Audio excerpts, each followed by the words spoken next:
Bulolo Valley, New Guinea's El Dorado, which the enterprise of the Bulolo Company is converting into a treasure house for Australia. The gateway to Bulolo is Lae, now a peaceful panorama. The battle fleets have gone, and in their place on the deep water frontage are the ships of commerce, with native boys showing easy familiarity with unloading methods. To the Lae airstrip comes a regular service from Sydney, only a day away by Douglas.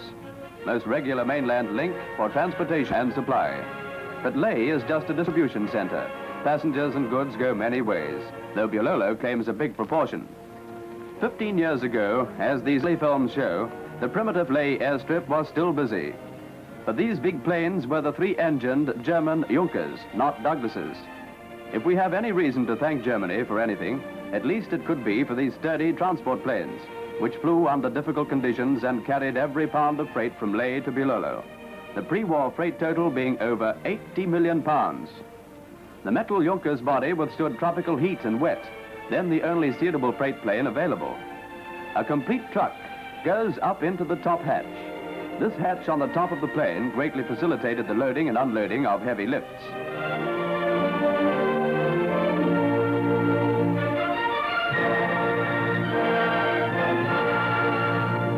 It was a close call to get the laden three-engined planes off the limited strip with a 3.5-ton load.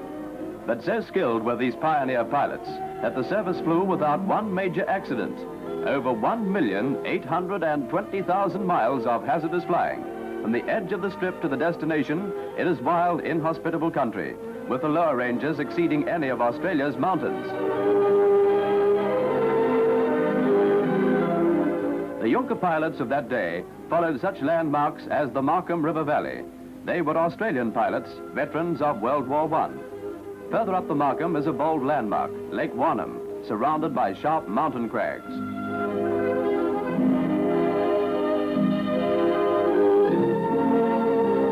"10,000-foot peaks are commonplace, still one of the most hazardous air services in the world. 15 years ago, there were no radio beams, no beacons and no weather service, and these drawbacks prevail today.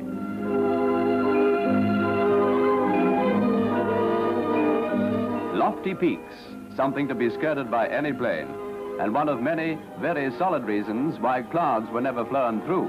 The pilot had to get above them. He knew the route and the hazards. This was no country for blind flying, then or now.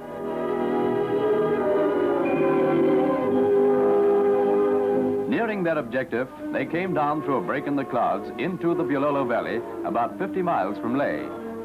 Every time the Junkers touched down on the airstrip, it meant another important step in Bulolo's progress, because every flight brought in more equipment to establish the gold operations on the most productive scale.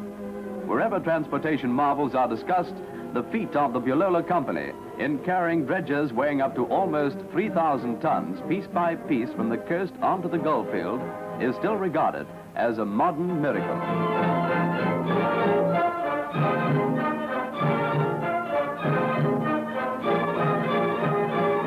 The component parts were only as big as a plane could carry, but the Junkers unloaded them at the point of assembly. The strangest feat of shipbuilding ever known, and surely, too, the strangest looking ships were taking shape.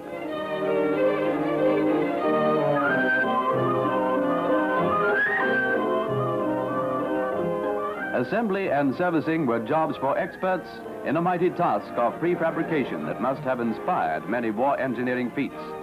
Some of the big dredgers cost as much as £250,000.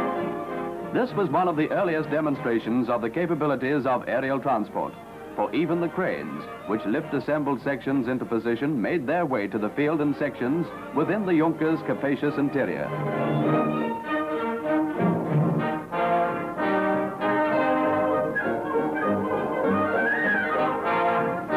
The freight unloaded, the plane made ready for the return trip.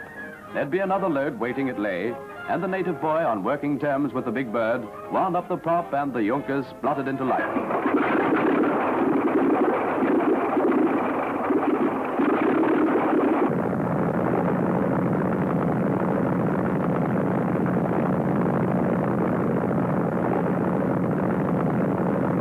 The shadow of wings over the valley was prophetic.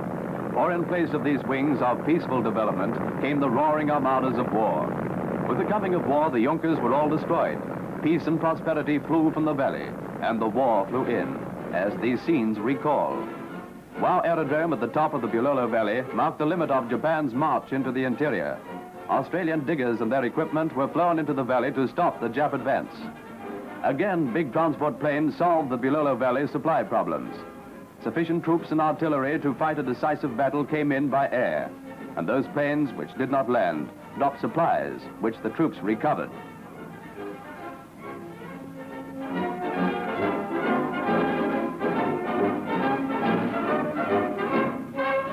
The now experienced jungle fighters went straight from the plains into battle to start the setback to Nippon, which was followed by the recapture of Selamoa and Leh. All camps, powerhouses, and buildings were completely destroyed. The Japs spared dredgers, probably hoping to work these later themselves. A flooded river turned this one on its side, setting a big salvage problem. High-pressure nozzles are moving the debris away, freeing the river shingle and rocks from under one side so that the dredge can set back on an even keel, allowing water in to float it. An important piece of salvage, for under existing prices, this dredge could not be replaced for anything like its original cost.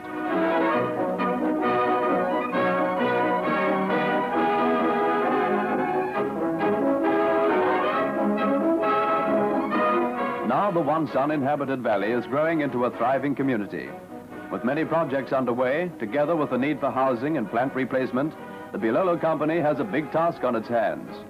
The company used native-type huts or old army buildings for a while, but is now tackling permanent buildings scientifically.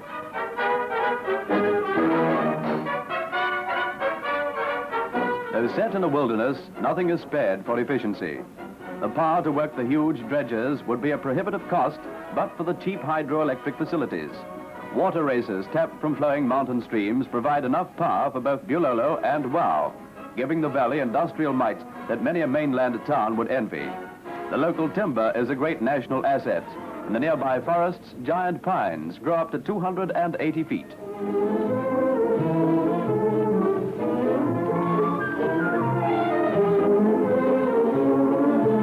It is an almost inexhaustible pine, estimated at 500 million super feet. Also a limited supply of cedar and hardwood.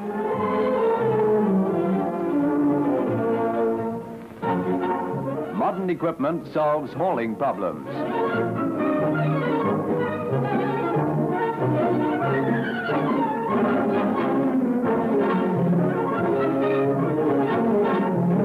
The well-equipped mill is about a mile from the forest and less than a mile from the township of Bulolo. Natives are trained in modern methods and use power saws for cutting up the large logs.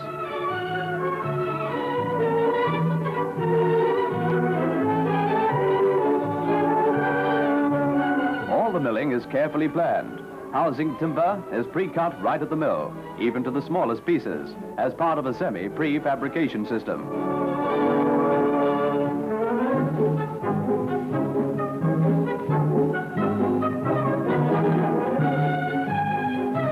The timber is milled and delivered progressively as required for erection, saving 40% of man-hours. Every slat, door panel, and rafter is marked and stacked under code numbers to be ordered by the builder on the job as he progresses.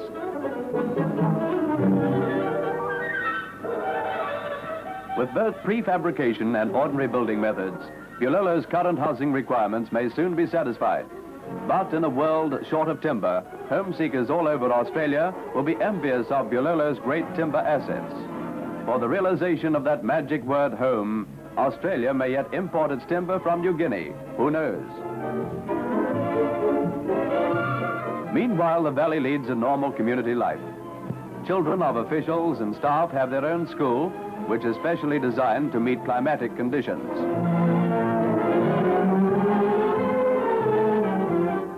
Social life at a free and easy tempo compensates for the bright lights of the mainland, and cricket plays a big part. The airstrip, with its runway, makes a perfect wicket, even though the opening bats find it hard to hit a 4 through the long grass. Over the hill is a 6, very rare, but a series of tests with neighboring communities makes the game secondary to good fellowship and conviviality.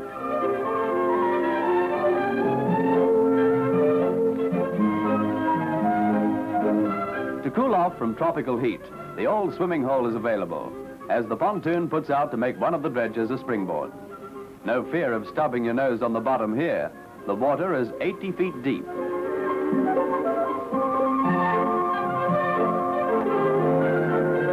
In a workaday world, a dredge floating in a lake of its own making bites deep into the bank. Each bucket weighs about 1.5 tons and was brought in by plane.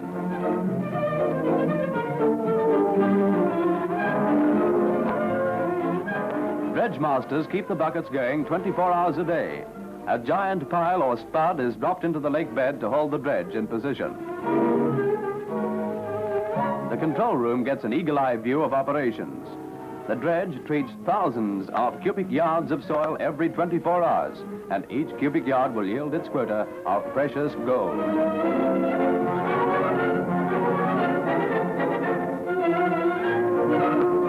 Gold-bearing gravel is brought up on the buckets and emptied into a revolving screen, inside which are powerful water jets, which wash the fine material and gold through the screen, while the rocks and stones pass on to the stack conveyor to be dumped onto the rock pile.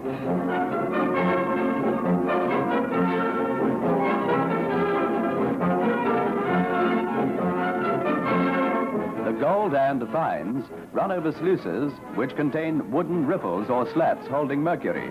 The mercury enfolds the gold. Native laborers assist the water to carry away the silt when cleaning up.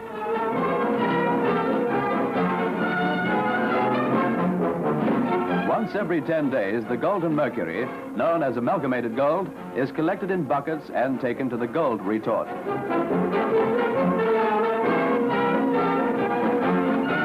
This is amalgamated gold. Firstly, it is placed in trays. Then a furnace vaporizes the mercury, which is condensed for further use, leaving what is known as sponge gold.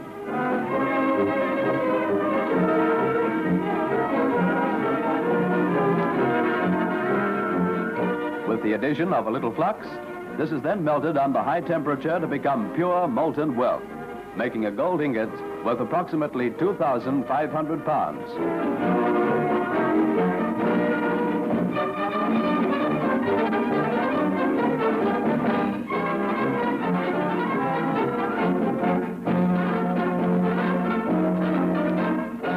This little collection totals about 20,000. Never before has gold been so important to the British Empire. This precious cargo will assist Australia's overseas credits, a wilderness contributing to the welfare of a nation, a work which the Bulolo Company is proud to undertake, proud of achievement and proud of service.